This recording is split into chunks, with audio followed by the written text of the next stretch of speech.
Ladies and gentlemen, welcome to tonight's inaugural lecture by Josephine McDonagh. My name is Jan Pomorski and I'm the head of School of Arts and Humanities. Inaugural lectures are an extremely important moment in the life of our subjects and of the school. But this is particularly the case, of course, when we have an inaugural lecture by a head of department, and tonight the head of English. At a time when our English department is expanding, is really transforming in character. And it's a great shame, in fact, that Isabel Armstrong, who has had such an important role in transforming the life of the English department at Birkbeck, that she's unable to come tonight, and that we'll have to do without her, I'm afraid. But I would like to point out, or I would like to mention as head of school, the extraordinary moment that we're in right now under Joe's leadership in the expansion of the English department. It is a department that's doubling in size and that's done extraordinary things in terms of its intellectual range. And it is a department that is hugely popular, despite the sign of the times. It's hugely popular amongst undergraduate students who want to come to study here, postgraduate students at MA level, but also at PhD level. And Joe would be the first person to remind me that this is a collective endeavor and that it is an endeavor shared by all the members of her department. But I think it is worth at this point just acknowledging just how much that has owed to her, how much we owe in this process to her extraordinary energy, her vision, and the extraordinary amount of hard work she's put into that process. Now, as head of school, it's always been one of my great regrets that it's so difficult for me to actually get to know my colleagues beyond these questions of leadership and administration and so forth. So for me, quite personally, it's a wonderful moment because I can share in a new way in the intellectual endeavor of Joe McDonagh's work. And I want to hand over now to Michael Wood, who is going to introduce Joe and her work. Now, Michael has been educated at Cambridge, where he completed not only his BA and MA, but also his PhD. He then, like some of the best academics, he then took a few years to travel and to write before then returning to academia, to Columbia, in fact, where he became an assistant professor of English and then an associate professor of English.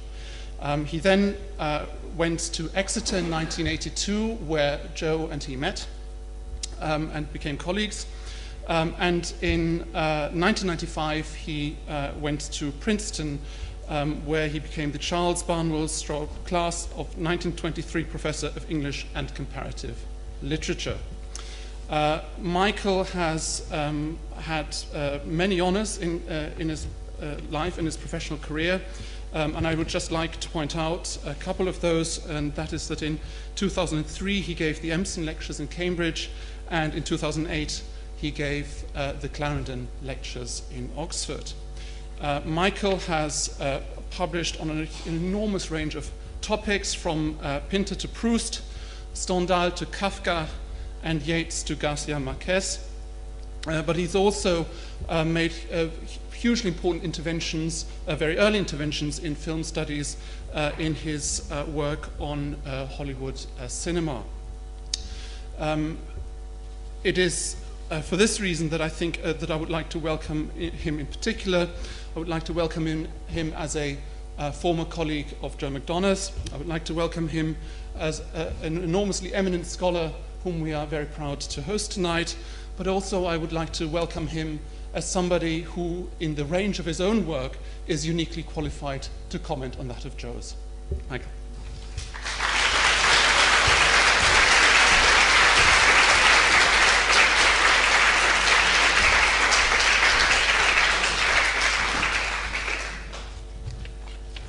Thank you very much, Ian, for that welcome. It is a pleasure and an honor to introduce Professor Josephine McDonagh here, although introduce may not be quite the word since she's been here since 2007. It's also it's also a piece of luck for me, that is, I'm very delighted to be in the right place at the right time. As Jan just said, I first met Jo in 1989 when she was appointed to a position at Exeter University. We did a lot of work together, teaching, running courses, and this included the organization of a wide-ranging and mildly eccentric conference on the subject of anachronism. We were both particularly well equipped to deal with this topic because Jo is pretty much always on time and I'm pretty much always late. Organizing a conference is also a true test of friendship. Most people at the end of the organization of a conference are not speaking to each other, or perhaps never speak to each other again.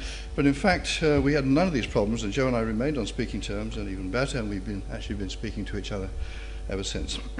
Jo is a person you can rely on to tell the truth, to be funny, and not to be unkind. Just pause over that for a bit and think of how rare a combination that is. Jo moved from Exeter to Birkbeck and from Birkbeck to Oxford before arriving at her present position as Professor of 19th-century literature here. We're about to hear the inaugural lecture of this professorship here at King's, where she became, as I say, reader in 2007. She's also, as Jan suggested, though he didn't quite use this word, a heroic head of department, as I have had occasion now and then to witness. Jo's first book was De Quincey's Disciplines. It introduced us in detail to a far more various De Quincey than we thought we knew. That is, somebody who was interested in all kinds of other things besides opium and murder.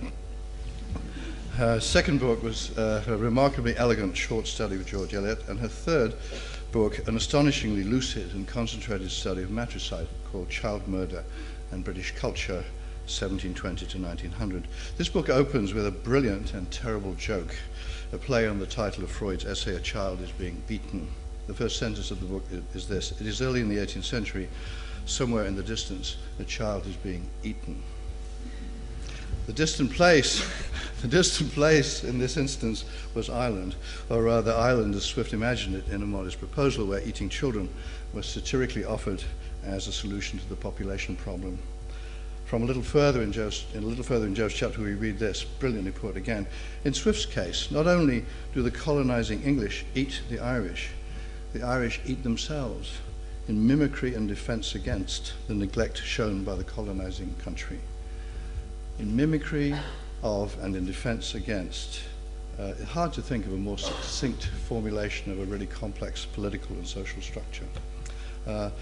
Professor Mcdonagh has also annotated and introduced N. Bronte's novel, The Tenant of Wildfell Hall. She's recently written some very striking essays on space, location, and migration in 19th century novels, and her current book project continues this line of investigation. Its working title is Literature in a Time of Migration, Mobility in the Novel, 1815 to 1876.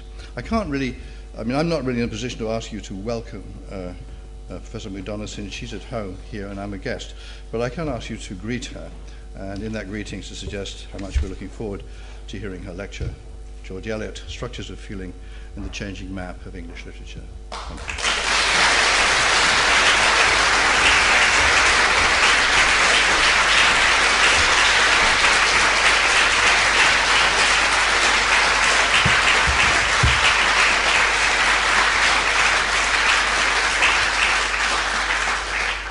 Thank you very much, and thank you very much to Jan first, and especially thank you to Michael.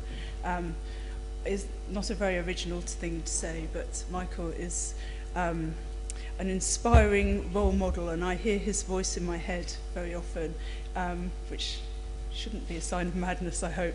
But to emulate his style is something that I know lots of people aspire to this, but to write the Michael Wood sentence is something that we all aim for. So I'm not sure there are any Michael Wood sentences here, but I'll try. So thank you all for coming. This lecture is part of the Arts and Humanities Festival here at King's, and a festival conceived by Max Saunders, my colleague in the Department of English, and it's invited us to think about metamorphosis and change. So I'm taking up this theme in relation to my discipline, English literature. And I want to use this lecture as an opportunity to reflect on the ways in which my field, or I should probably say our field, has changed since I began my academic career 33 years ago as an undergraduate in University College Cardiff. 33 is a very large number, so while you're reflecting on that, I just want to point out that I wasn't very old at the time. At that time, in the early 1980s, in the midst of what were then referred to as the theory wars, we were educated to think about the ways in which literature is bound together with forms of social and political change. Literature reflected and documented change, certainly, but it also participated in processes of change in complex ways. Those questions have remained at the heart of my own critical practice, even though the field, the books we read, the way we read them, and what we read with them has changed immeasurably.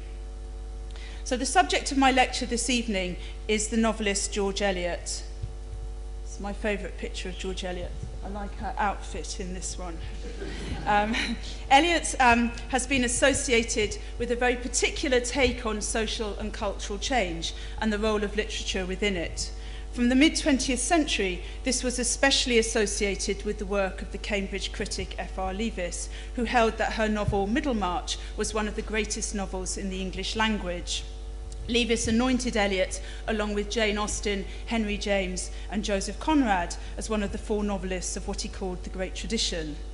This championed values of Englishness and the idiom of the civilizing mission against the backdrop of a commercialized and technologized culture. Leavis and others in his wake thus saw George Eliot as a spokesperson for a conservative version of English culture, as an archive of past traditions and preserver of traditional class-based social order.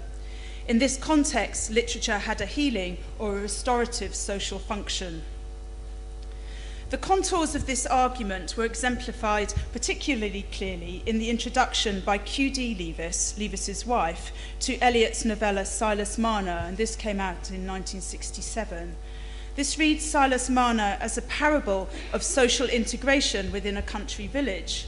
Silas, an exiled industrial worker, a kind of latter-day asylum seeker, is cast adrift from his home in a dissenting weaving town by the machinations of a corrupt friend. But over the course of the novel, he's absorbed into a country community through the agency of human love. From city to country, from factory worker to solitary artisan, from dissenter to established church member, Silas's journey consciously reverses the direction of social and economic historical change. In doing so, it conjures a nostalgic vision of organic country life in which ordinary individuals could play a role in achieving social good. This was the mission of culture. It could heal the wounds of industrial society by restoring the social order of the past and reinstating the agency of the individual against the incursions of mass society. What was not said, and what did not need to be said, was that this was a characteristic and possibly cherishable symbol of English life that was not apparent elsewhere in Europe. Their societies were characterized less by slow, organic and progressive change than by political and social turbulence and revolution, a would-be metamorphosis in the language of this festival. The Leavisite project reiterated and reappropriated what it saw as George Eliot's civilizing mission. It shaped the development of English as a university subject. Many people in my generation were taught by former pupils of the Leavises, particularly those of us who were in provincial universities. In our department in Cardiff, it was a shadowy figure who I'm told should remain nameless, who had published articles in the journal Scrutiny, so he was our kind of resident Leavisite. And I think this was probably the same in colonial and Commonwealth universities also. In these cultural outposts like Cardiff, the civilizing force of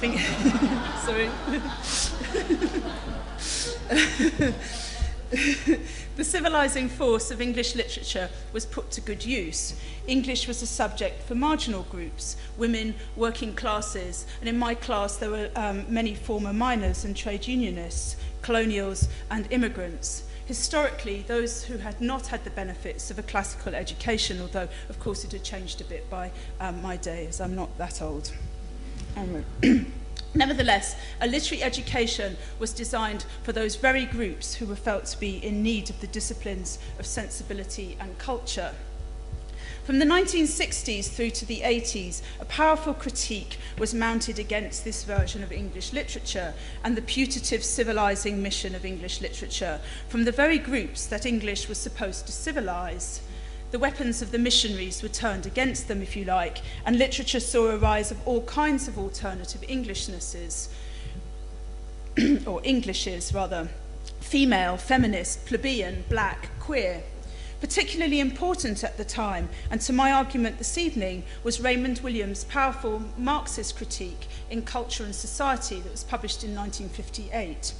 Williams traced a tradition of conservative ideas about culture, education, and the clerisy from Burke through Coleridge, Arnold, T.S. Eliot, up to and including Lewis, who in fact had been a great influence on him. Eliot's ideal of England's gradually developing organic society fits within this tradition, as do the political views that are clearly articulated in her writing, most explicitly in her character Felix Holt and his paternalistic address to the uneducated masses. Only when they were educated, that is civilized through culture, could working class people have political responsibility, have a vote. Williams' later study, Country and the City, of 1973, told a counter-history of English literature, not as a story of settlement, integration and belonging, as the Lewises had found in Eliot, but as a history of eviction, dispossession and exclusion. For Williams, English literature provided a record of the feelings of those who had been displaced through the historical enclosure of common land. This had shaped both the landscape and rural experience over centuries, but also a consciousness of suffering that had been overlooked or misunderstood within the official national culture. 20 years later, in 1993, Edward Said in Culture and Imperialism took this line of argument further and further afield. For him, canonical works of English literature contained suppressed stories of empire, revealing in surreptitious ways the dependency of England on its colonial possessions.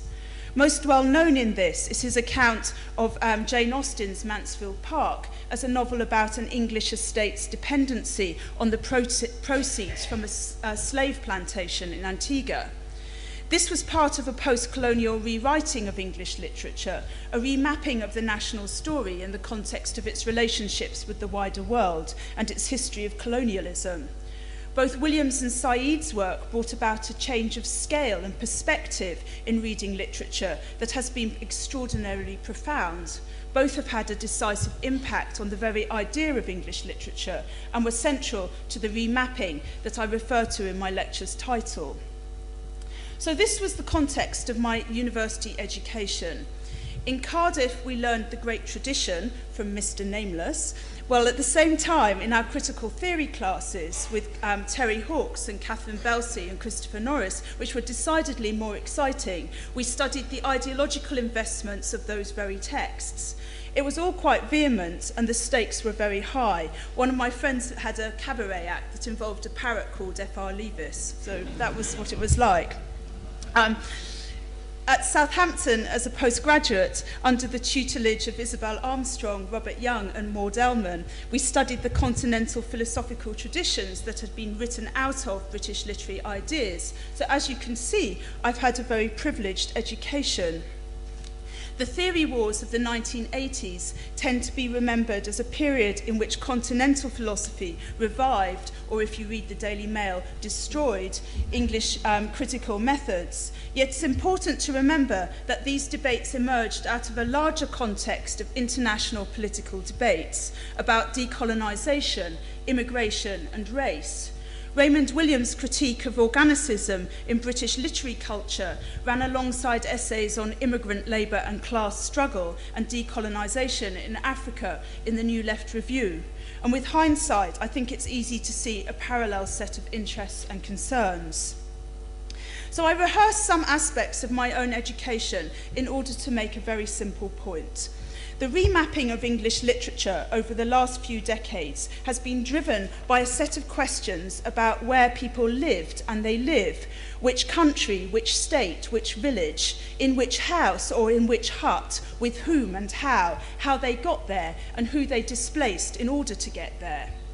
Here are questions about territory and about property, and sometimes, to lighten the tone a little, about interior decoration as well. As we shall see, these are questions that George Eliot posed in her novels and which have been posed in relation to her works. So the map of my title is not just a convenient figure of speech. The point is that literature and literary criticism really do provide maps, maps to live by, but maps that shift according to perspective, politics, or commitment. So the third term of my title is structure of feeling, and this is a term coined by Raymond Williams and used and explained in a number of his works. The Long Revolution that was published in 1961, in this he defines it as that felt sense of the quality of life at a particular place and time. A structure of feeling, by this definition, is always ephemeral. It is recoverable once people are dead, he says, but only in part, restored through studying the cultural artifacts produced by that society. Literature, therefore, is an incomplete archive of feeling, a record of a distinct and particular native style, and for Williams it provides a direct, if partial, connection with the lived experience of the past. I will return to that term at the end of the lecture, but at this stage I want to use it to highlight two opposing structures of feeling that have been traced around George Eliot's work, one to do with settledness and connection and ownership, and the other with displacement and eviction and homelessness. And in this lecture I want to follow up on both of those. Now, it's paradoxical, I think, to talk about Middlemarch under the heading of new maps of English literature, because it clearly belongs to an established canon, the great tradition, no less, and it retains that place there. I choose to speak about it today, in part because I think it's a text that many of you will be familiar with, even if from the dim and dusty past, or even from its TV adaptation. It's also a novel that lays itself open to renewed analysis because it's such an avowedly experimental text, not experimental in form so much as in content. Like Williams, I believe that literary texts contain structures of feeling, the most delicate and least tangible parts of our activity, as he puts it.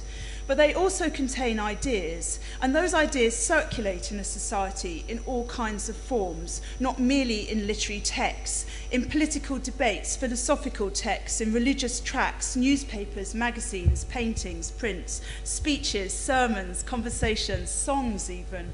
In short, in every aspect of a society's activity. In my work, I have always looked at literature as a kind of crucible of ideas, tracing thoughts and notions, however half-formed, from a wide range of sources as I can manage. Literary texts test ideas, they try them out, they try them on, they see what it feels like to live in them, and they contest them as well. And no one does this more intricately or more self-consciously, or indeed, I think, more brilliantly than George Eliot. In the two parts of this lecture, then, I want to look at some of the ways in which Middlemarch encrypts ideas from the culture around her. So in the first, I look at the idea of emigration and the way in which this operates in a novel that is not really about emigration at all. And in the second part, I want to look at the way in which Eliot takes up ideas about property by looking at her readings of ancient law, deemed the most popular law book of the century, which is a slightly odd concept, but anyway. The work of the comparative historian of the law, a colonial administrator as well, Henry Sumner Maine. The first part of the talk is about moving, and the second part is about owning, the two big topics of the century, I think, and both have bearing on the structures of feeling that I have identified, but in crossover kinds of way. So this is the first part, moving. For writers in the 19th century, the period on which I've mostly worked, change, which is the theme of this festival, was everywhere. Unwieldy, uncertain, all-encompassing. It was often experienced as loss and decline, and after Darwin, as descent. Metamorphosis may not be the word, but over the course of the century, there were radical and dramatic shifts in the very constitution of private and public life, forms of employment, modes of government, the makeup of communities, and the environments of everyday life, the very places in which people lived. All of these changed. George Eliot wrote about these changes that many people experienced as cataclysmic and controversial, but she wrote about them in measured ways. As her career developed and her reputation soared, she saw an increasingly prominent role for literature in doing what some might recognise as moderating, or even in today's language, managing change. We might think that her novels record a stable and only slowly changing version of England, yet in fact all of them are set in historical periods of major transition. This is as true of Middlemarch, no less than her other works. Written at the turn of the 1870s and published in 1871-2, Middlemarch portrays a provincial town in England during the period of the Great Reform Bill, 1832. This was one of the great political events of the century. It reformed the House of Commons and widened the franchise to include new social groups. It shows England undergoing slow, steady political and social change, which Eliot expressed in an idiom of organic growth. Literature and the novel, that is, her novels, have a part to play in this growth as the bearer of tradition and as an educative force or civilizing mission. Middlemarch is often considered the quintessential English novel. Its copious form and its intricate plotting present an analysis of an ideal of national life. In common with a great deal of 19th century literature, it seems to be narrowly about England and the rural basis of national identity. Literature of this period seems to map an insular and inward-looking Englishness rooted in the landscapes and traditions of a rural past. Yet this was not necessarily so. Her reputation was deepened and her fortune enhanced by the vast following of readers that she gathered in the British colonies abroad and in the USA. The 19th century was marked by large-scale emigration to British colonies and to the USA, and with emigration went the spread of British culture and notions of Englishness across the world. In fact, it's quite possible that Eliot's civilizing mission had a deeper resonance for readers encountering new and unfamiliar people than those that were tucked up in their beds at night in the English home counties. The new forms of demographic mobility experienced during the century brought with them unprecedented changes in the practices of everyday life. From the late 1810s, the British state sponsored emigration schemes as a way of alleviating social problems at home, shoveling out paupers, as the expression went, to new and supposedly better lives abroad. The emigrants that joined these ventures made up a small fraction of the total number of people who would up sticks and begin a new life in distant parts of the world. While politicians gave social reasons for these migrations, the movement of human capital was, of course, a significant part of Britain's economic global triumph within the period. So despite the dramatic plots that emigration might have offered the novelist, the canonical works of English literature in the 19th century don't tell stories about emigration. Rather, emigration seems to lurk on the boundaries of the literary imagination. It hovers on the sidelines in a subplot here and there, in Dickens, for example, in Mr. Micawber and Little Emily, or in Magwitch in Great Expectations, or Hetty Sorrel in George Eliot, her deportation to Australia. And numerous failed emigrants in Hardy's novels. Elsewhere, it helps to contrive denouements, as with Elizabeth Gaskell's Mary Barton leaving for Canada after the trauma of Chartism, or in Eliot's case, Daniel Deronda departing for the East. But despite their virtual exclusion from plots, emigrants were, in fact, readers, avid readers, readers of novels and of much else beside. Reading was a crucial part of the process of emigration. Would-be emigrants gathered information about new places from reading the proliferating advice on emigration. Pamphlets such as these seems to cover quite a lot of areas. The Cape of Good Hope, Australia and New Zealand. It tells you how to get there. This literature constituted a cornucopia of pamphlets on where to go, how to get there, what to take, and what to do when you got there. Travellers read, or they were read to, as in John Absalom's painting, The Emigrant Ship. Emigrants wrote as well. Shipboard printing presses were a feature of many emigrant ships, and on arrival in new settlements, one of the first things to be established was a printing press. It was as though the disjunctions and disruptions of removal from home to ship to settlement might be smoothed away or papered over with print. And if emigrants needed print, print needed emigrants. Emigration literature was a stalwart of publishers' lists. Colonial settlements brought new markets for books, and successful publishers profited from establishing houses in the new centres of print across the world: Melbourne, Bombay, Cape Town, and so on. Take Smith and Elder, for instance, the publisher of major 19th-century classics. They published Charlotte Bronte's English provincial novel, Villette, simultaneously in London and Bombay. So the Englishness of English novels is more complicated, I think, than it first seems. So the place of books in emigrants' journey is affirmed in Ford Madox Brown's famous painting, The Last of England, which is the image I used for the publicity for this lecture. The casual inclusion of a pile of volumes here, as you can see here on this detail, that casual inclusion of a pile of volumes among the effects of an emigrant family is not accidental, I think. As in Absalom's painting, Brown depicts a family scene, this time a husband and wife staring ahead in stolid determination, and the hand of a small child clasped beneath the woman's shawl.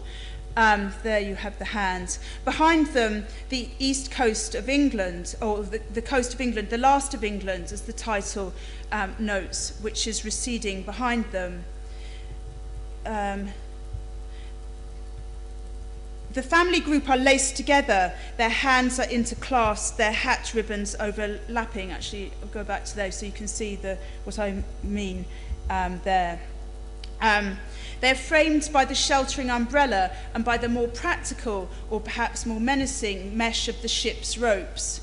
Aside them, Brown depicts a disaggregated group of people from different classes.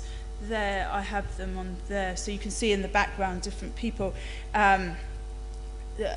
all drawn together in the circular frame of the painting. There's a grocer's family and a criminal and a group of ruffians. Their bodies are incomplete and they appear dismembered in the composition of the painting. I think the eye of the woman just behind the eye, they're sort of choreographed together, I think, there seems particularly significant. Presented as though through a convex lens, the painting draws our eyes to the central couple and only then outwards to the people around them, internally linked by spatial proximity. That proximity is underlined by the painting's emphasis on connecting lines of the hands, the ribbons, but also the nets and the ropes. So in literature, there's a similar technique of connection, and this takes the name of metonymy. Metonymy signifies the production of meaning by contiguous association, that is, the substitution for a word denoting a thing of a word denoting a property or a thing associated with or proximate to it. So a simple example of that, and one that would be relevant to this painting, would be the use of the words White Cliff of Dover, I think, to represent England itself. As in this painting, metonymy pushes our minds ever onwards, displaces them, always to the next thing, making chains of transverse connection. In the painting, we're invited to think about proximity, what it means to be beside or alongside or adjacent to another. And in his notes on the painting, Brown recorded that he wanted to depict the problem of emigration for a middle-class family made downwardly mobile by the mode of transport, forced to rub shoulders with the hoi polloi. Through its circular and framed composition and the sideways associations that it makes, Brown turns this assemblage of people into a community of kinds, if only through proximity. Positioned next to the coast on the edge of England with the white cliffs of Dover in view, the shipboard community stands as a national community in miniature, detached and transportable, moving to far-flung places. The painting can be seen as a powerful example of the iconography of diaspora, which is found in mid-19th century literary as well as visual culture. Its characteristic rhetorical technique is metonymy, which implies, I think, a sequential or a serial movement. In this painting, the scene is viewed from offshore. England is no more than a horizon, and our imaginations force us backwards, behind us as viewers, into an unrepresented and empty world. It's an image of diffusion or dispersal, of spread, and spread into an empty space. The idea that a colony was a vacuum, a void, a virgin land awaiting habitation was commonplace in 19th century writings about emigration, as if no life existed before European occupation. There's something Eliotesque about Brown's painting, I think. Its sadness and its drama, a scene caught in media res, its vivid realism, and Brown made his wife sit for him outside over many weeks so he could get the skin tone right in her face.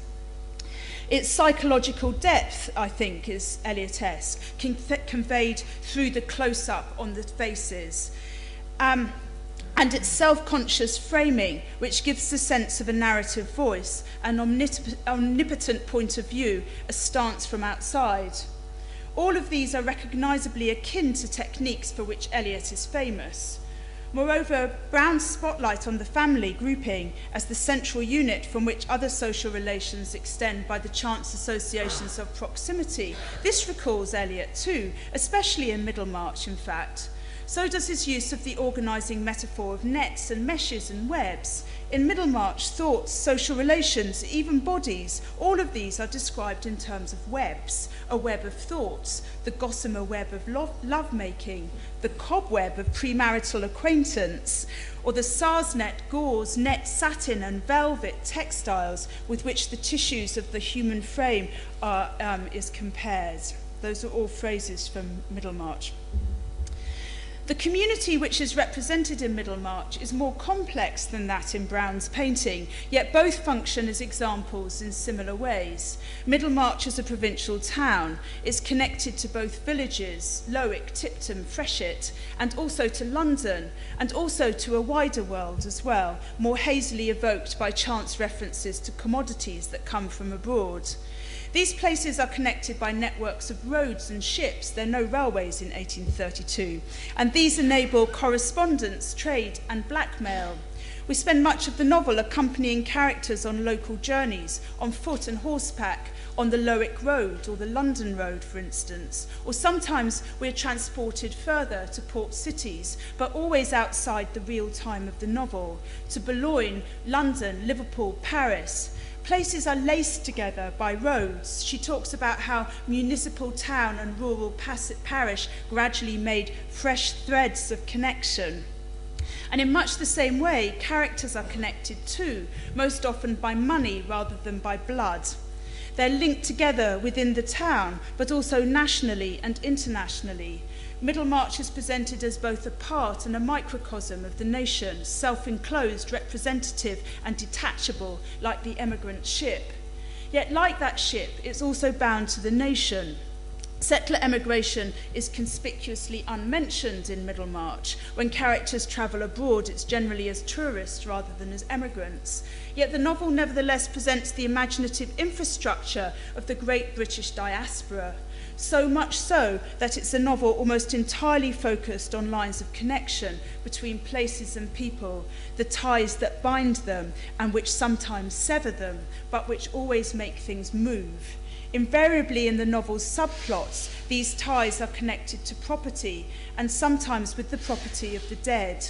Dr. Lydgate is in the pocket of the banker, Bulstrode, whom he hopes will finance his hospital.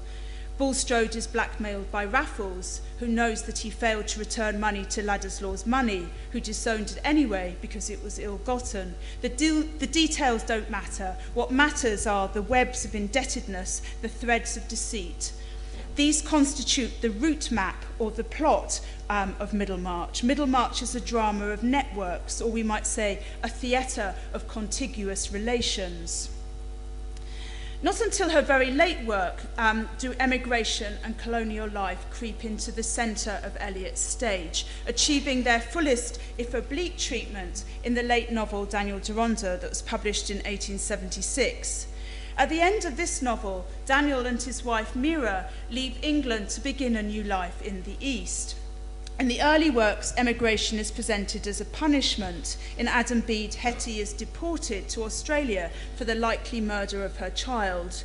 Yet in this late work, it becomes a reward. In Daniel Deronda, Daniel departs for, although he never arrives, in Zion to found a new nation. Emigration here has become entangled with Eliot's profound interest in Judaism and the Jewish cause. Daniel will be rooted in Palestine. The wandering Jew will settle.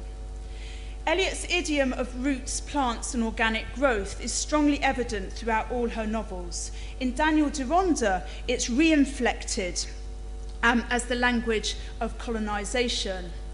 This, of course, is the traditional language of colonization, in which the most common term for settlement is plantation, as in the phrase to plant a colony. The heroic vision of migration expounded in Daniel Deronda is of settlement, not dispersal, colonization rather than diaspora. And as Deronda the Jew, so the British. As she writes later in the Impressions of Theophrastus Such, which was her last work published in 1879, she writes, "We do not call ourselves a dispersed and a punished people. We are a colonizing people, and it is we who have punished others." To disperse is to be punished, or to be dispersed is to be punished. To settle is to inflict a punishment on others. The terms are extraordinarily disarming. Our settlement causes your displacement. The space of the colony is not empty. And this is another quotation from Theophrastus Such. "The Red Indians, not liking us when we settled among them, were too ignorant, and besides, their opinions did not signify, because we were able, if we liked, to exterminate them. The Hindus do not admire the usually English profile, but they are unable to turn us out. At least when they tried, we showed them their mistake."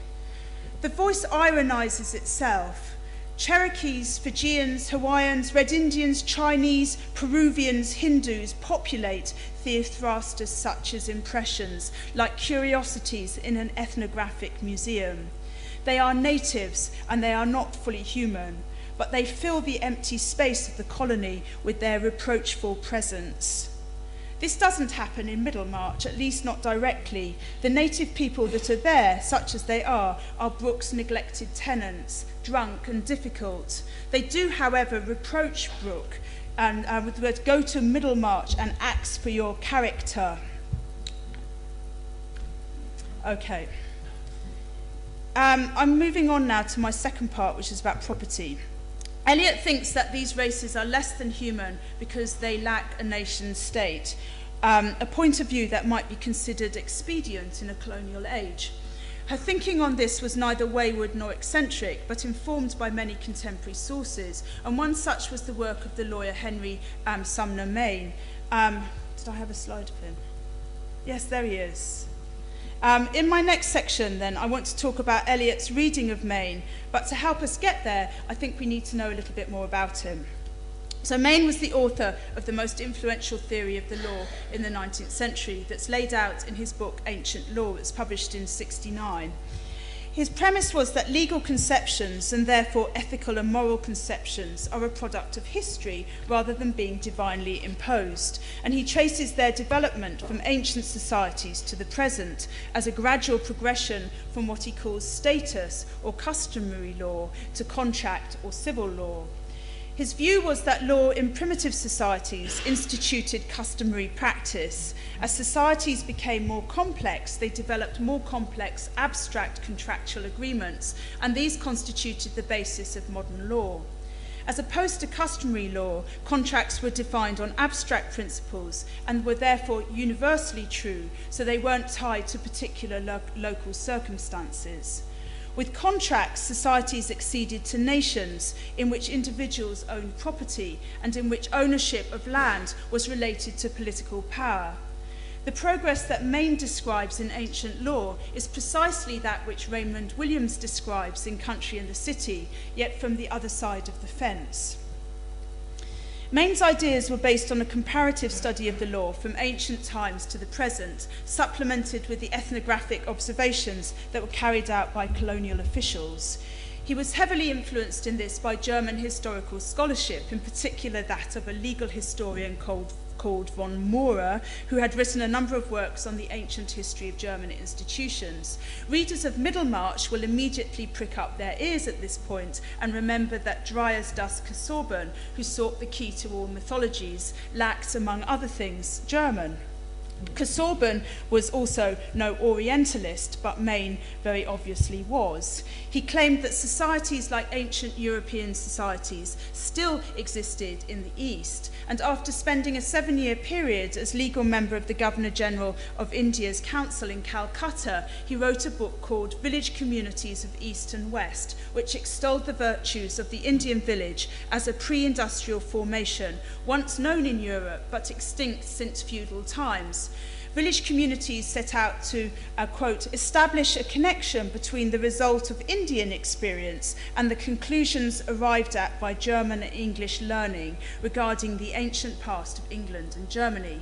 What happened in Europe then, in the Middle Ages, was still happening in India then.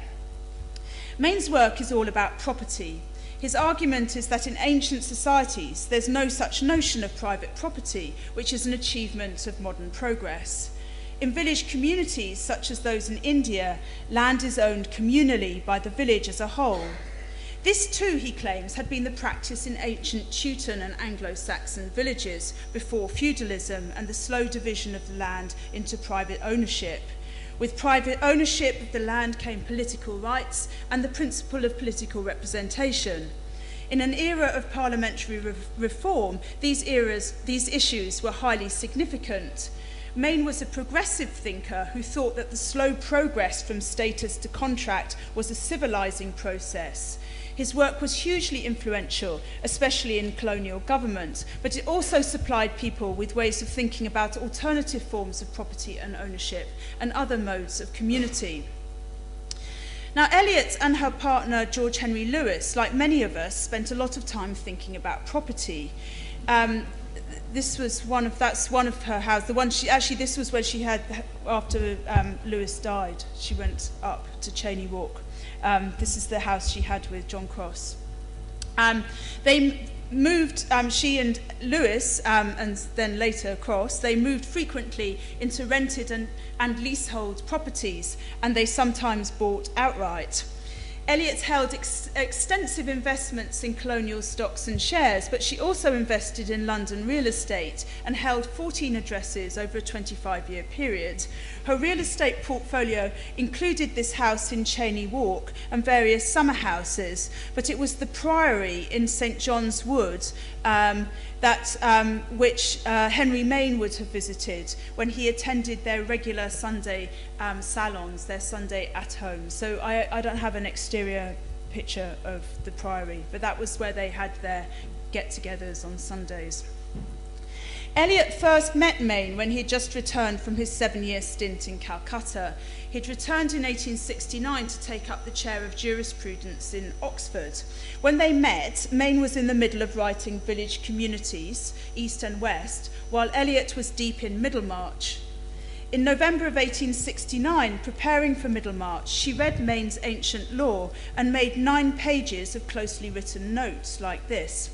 In these, she focused on different versions of property and ownership. In ancient society, she records, there is no notion of individual property, rather an emphasis on groups and families and communal ownership. And she cites Maine's example of the Hindu village, in which, quote, a son soon as born acquires a vested right in his father's property. On the son's attaining full age, he can force partition. This did not occur in practice, and thus the family expands into the village community, the land communally possessed. The concept of individual property emerges over time, alongside the development of contractual law and individual rights. Maine had 2 long chapters devoted to the early history of testamentary succession and ancient and modern ideas respecting wills and succession, and Eliot provides a synopsis of both of them. Middlemarch is a novel that is transfixed by property: estates, houses, gardens, fields, portable property as well, pictures, jewellery, decorative objects, items of interior decoration. In scene after scene, the novel focuses on the things that people own.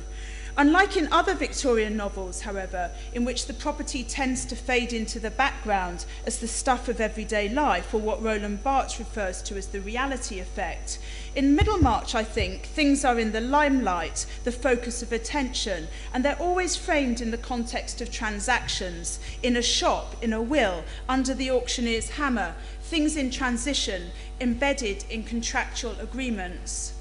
There are very few gifts in Middlemarch, interestingly, and curiously, when the term gift does occur, it usually refers to a talent, and it's usually used ironically, as in Lydgate's gifts, which were superior to Middlemarch's, or Bulstrode's gift for improving his luck. By contrast, there are a lot of legacies, welcome and unwelcome, purchases and sales, and these provide the occasion for drama and intrigue. Dorothea and Celia dividing their mother's jewels, Peter Featherstone's will, Casaubon's codicil, the disinheritance of Ladislaw's grandmother, and the theft from his mother of Bulstrode, and so on. So the way in which main themes enter into the novel is complicated and it's subtle. Eliot had read ancient law and annotated it, as you can see, yet she does not draw on or accept his status to contract evolution, that progress from status to contract. And she's particularly interested in his ideas of patriarchy as a necessary fiction of primitive societies, and much of her appropriation of Maine is geared towards exposing the persistence of patriarchy in 1832 as well as in 1870s Britain. In the novel, different modes of property and exchange derived from Maine's different stages of society are taken up and examined beside each other, out of sequence. Middlemarch is a town in which ancient and modern rub along more or less. That's part of the story. But Middlemarch is a novel that sets out to examine what it calls the varying experiments of time, different ways of thinking and being and relating to others in the world, different ways of owning. Take, for example, chapter 60. You won't remember which chapter 60 is. Anyway, it's a scene in which a minor character called Edwin Larcher, who has made his fortune in the carrying business, auctions all the possessions in his own house because he's moving to a better and an already furnished house. The scene is there for local colour or background, I think, in part at least, except that it also provides the backdrop for an important revelation in the plot. The fact that Ladislaw's mother, now dead, was denied her rightful inheritance by the pious banker, Mr. Bulstrode, still alive. Again, the details don't matter. What matters is that Eliot sets up two types of transaction beside each other so we can compare and contrast. The transactions of the auction, an instance of contract law, and the ancient or residual transactions of inheritance, as in a Hindu village. The auction shows market society at its most flexible and its most all-encompassing. All Larcher's household goods are dispersed for whatever price can be raised. A fender for 6 shillings, a decorative box for 5, a print of the Duke of Wellington for £1. The auction is overseen by the ebullient auctioneer, Mr. Borthrop Trumbull, who's eager to turn all things into money. As ever in Eliot, though, the objects themselves provide a commentary on the kind of transactions these are. While the sale is the opportunity for a party, a kind of festival, she says, or rather less promisingly, like a superior funeral. The items for sale suggest a transient and an uprooted or ephemeral community in which objects have no lasting relationship to people or families. They are endlessly changeable and unstable, and all presented as though they were jokes. The box is a sort of pocket-sized practical rebus, she calls it, a decoration for the table. It turns into a flower, and then it falls into a string of heart-shaped leaves, something like a book, a joke book, in fact, which contains 500 riddles. The fender has a grimmer humour about it. It has an edge like a knife, useful for cutting your shoelaces, says the auctioneer, but it would also cut in two every blessed child's head that fell against it. And he also goes on, it would be an appropriate thing for a spare bedroom where there was a four-poster and a guest a little out of his mind. It was worth 6 shillings to have a fender you could always tell that joke on, says its new owner, Mr. Clintup, in his sole appearance, his sole speaking role in the novel. These constantly circulating objects have no stable relationships to people and no meaningful affective qualities. No wonder they are purchased by dim-witted nobodies. One of the riddles in the heart-shaped book is, how must you spell honey to make it catch ladybirds? Answer, money. You hear, she says, ladybirds, honey, money. It's a good example of metonymy, actually, but it also reminds us that in Middlemarch, it's money and it's not honey that makes the world go round. Meanwhile, in the background of this very same scene, disappearing into the more uncertain, at least less stable domain of the garden marquee, Ladislaw encounters the blackmailer Raffles. The scene, I think, is orientalised. Tents are usually associated with desert nomads, and Raffles' name recalls the famous colonialist Stamford Raffles, who had returned to England to die in 1826 from a career that spent mostly in the Far East. Excuse me, Mr. Ladislaw, asks this Raffles, this Middlemarch Raffles, who is in fact the blackmailer, was your mother's name Sarah Dunkirk? So out of the contractual arrangements of the auction, we stumble upon a genealogical discussion, at the bottom of which is a tale of denied inheritance. Ladislaw is denied his vested right in his father's property, or in fact, actually in this case, his mother's property. But we also discover that Ladislaw's mother's mother, the Aunt Julia, who we met earlier on in the novel, was married to a pawnbroker whose shop in the port of London was, quote, a high style of receiving house for stolen goods. None of your holes and corners, slap-up shop, high profits and no mistake. An excruciating revelation for the high-minded Ladislaw, who is courting the even higher-minded Dorothea. If this is inheritance, he could really do without it. So what I identify here are vivid dramatisations of two different property relations, both taken from her reading of ancient law, one ancient, one modern.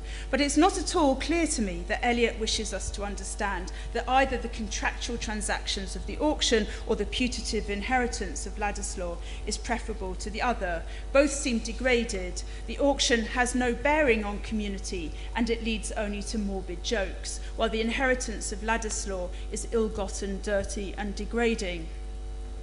At one point in her notes, Mayne notes that this is, you may be able to read this, it's the bit in brackets, actually, which has an underlined word in it. She says, the substitution of local contiguity is a startling revolution.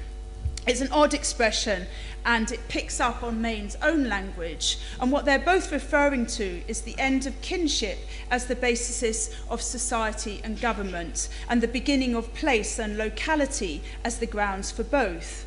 For them, this is the coming of space as we know it, as the grounds for social and political organisation.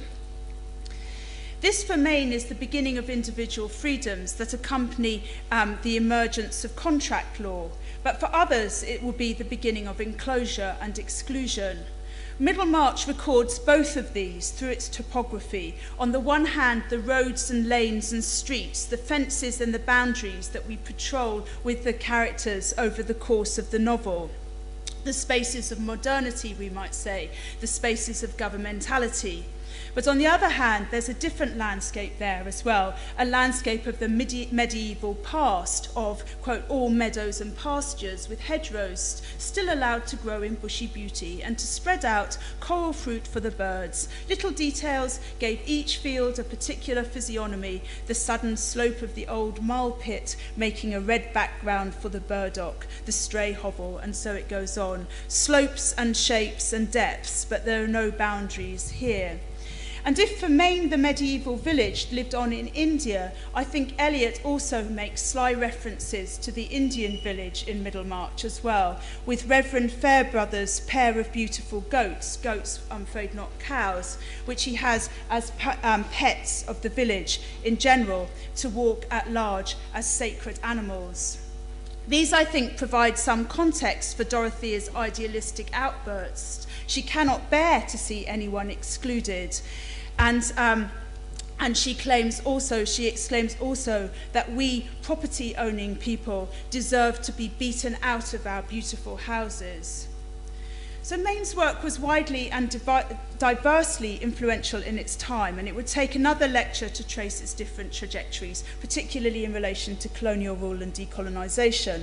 Recently, Mahmoud Mamdani, in Define and Rule, has written about Maine's role in the development of colonial policy in the late 19th century, especially in Africa through indirect rule and the imposition of native and tribal identities. But equally and paradoxically, Maine's ideas about the Indian village and communal property fueled utopian thinkers from Marx to Gandhi.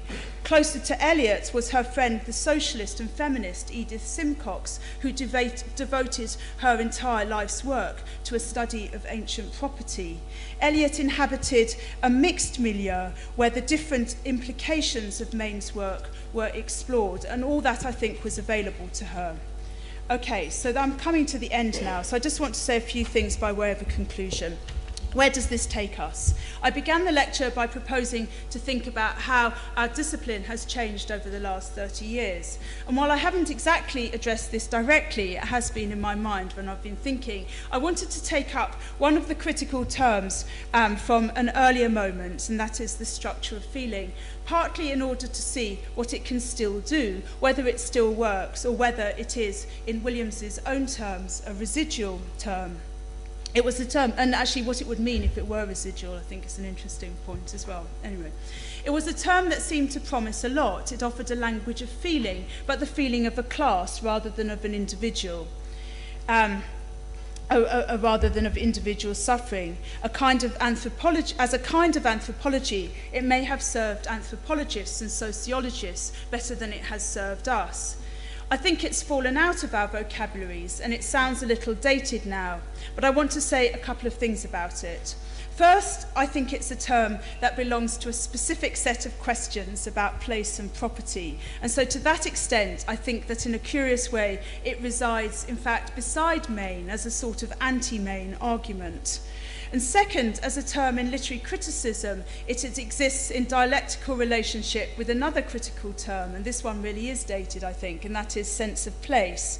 One speaks in the language of belonging, the other speaks in the language of exclusion, but insofar as they miss each other, they also, in a way, presuppose each other.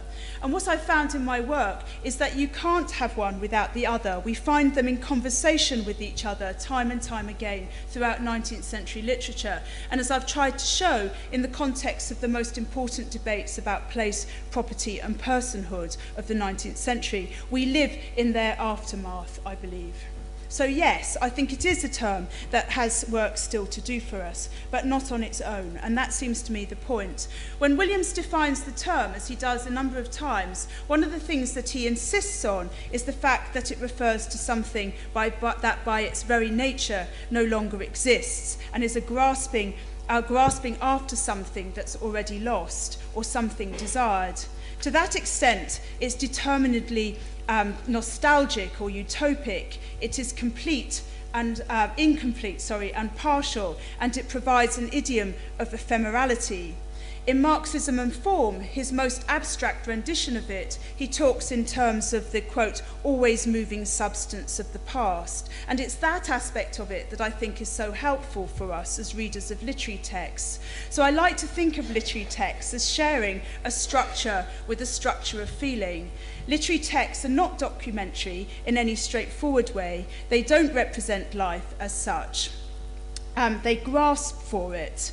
When they are good, they are never complete, even though their form may make us think that they are. And even though they make sense, in another sense, they often don't. And I think of texts as being somehow kaleidoscopic. They draw things in from outside, break them up, reflect and refract them, redisplay them. But the point is that they take in things that are real and things that exist in the world. What criticism can do is see where those things have come from and to understand understand what the consequences of their redisplay might be. And I've tried to give an example of that in this lecture this evening.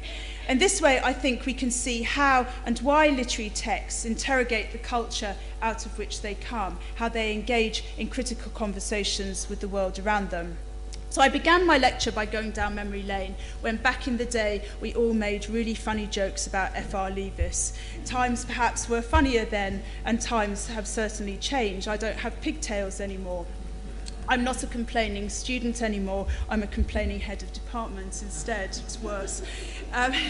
Universities have changed, and very recently they've changed very dramatically, and I think almost unrecognisably. Many of the things that we struggled for and won over the last 30 years are now at risk. All the more important then that literary criticism remains engaged and critical, and the more important why we revivify and recommit to that engagement, which is another way of saying that I think the language of elitism just won't do. And so on that thoroughly plebeian note, I'm going to end. You'll be relieved to hear. This lecture has been in part about affective affiliations to places and people. So in closing, I want to take a liberty and say a few things from a personal point of view. After all, thank heavens, an inaugural lecture doesn't happen every day. Someone told me the other day that he wanted to cry at the beginning of his inaugural.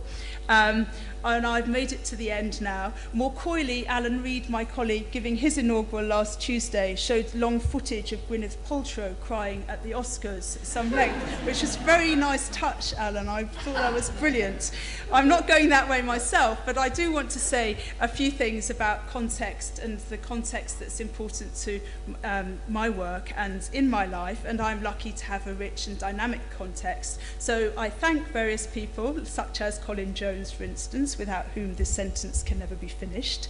And I thank my inspirational friends, Michael and Isabel Armstrong, who unfortunately isn't here this evening. I thank my wonderful students, past and present, and especially today Faria Sheikh and Sarah Gundry, who have helped me prepare the lecture. And I thank also all my colleagues in the wider community, but especially here in King's in my ever-expanding department.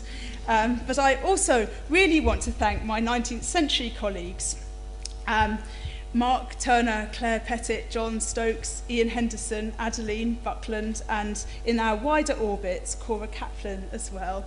King's has been a particularly hospitable and dynamic place for me in which to think, and I thank you very much for thinking with me. Thank you.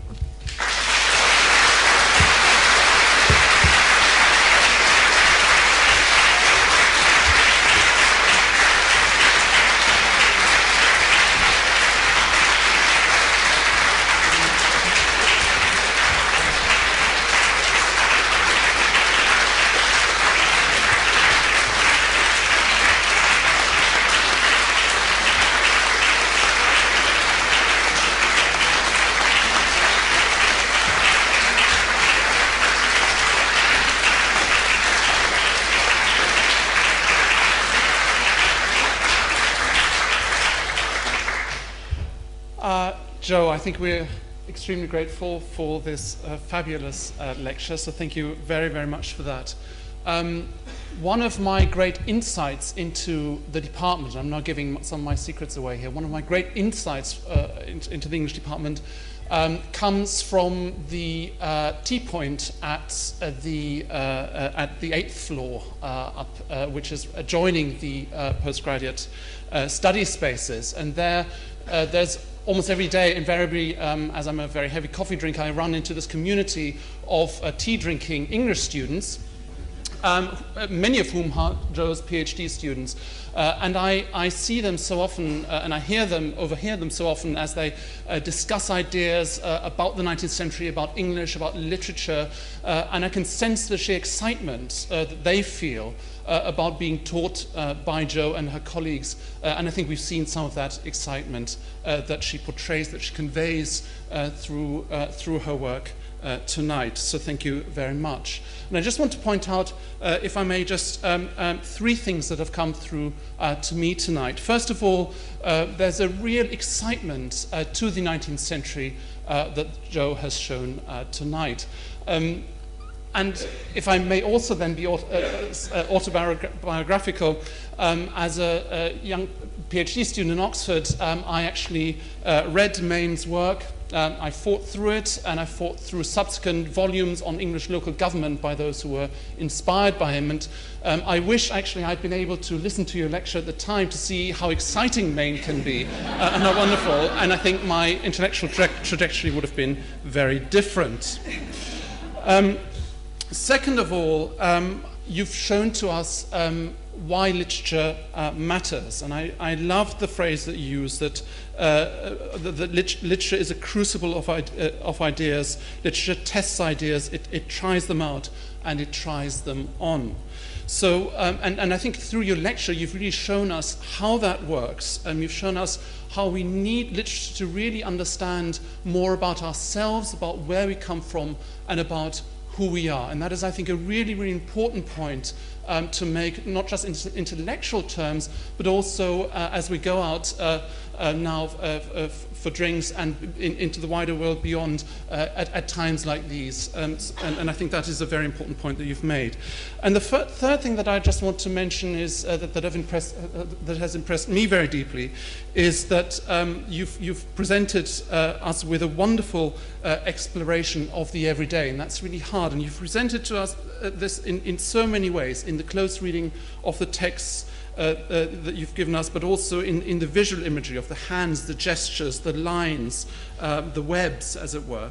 But also, I think the structure feelings that you've brought into this, I think, very much speak to this every day. And and one of the hardest things, I think, in terms of thinking about through the everyday, is actually to think through the question of emotion and feelings in that context. And again, you've provided us with a wonderful way in which we can approach this subject and learn so much more about the object of study. So, Joe, thank you very, very much indeed. It's been a delight to listen to you, and we look forward now to toasting you and joining you for a drink upstairs at Chapters. There'll be student ambassadors who will lead you upstairs. But once more, Joe, thank you very, very much indeed.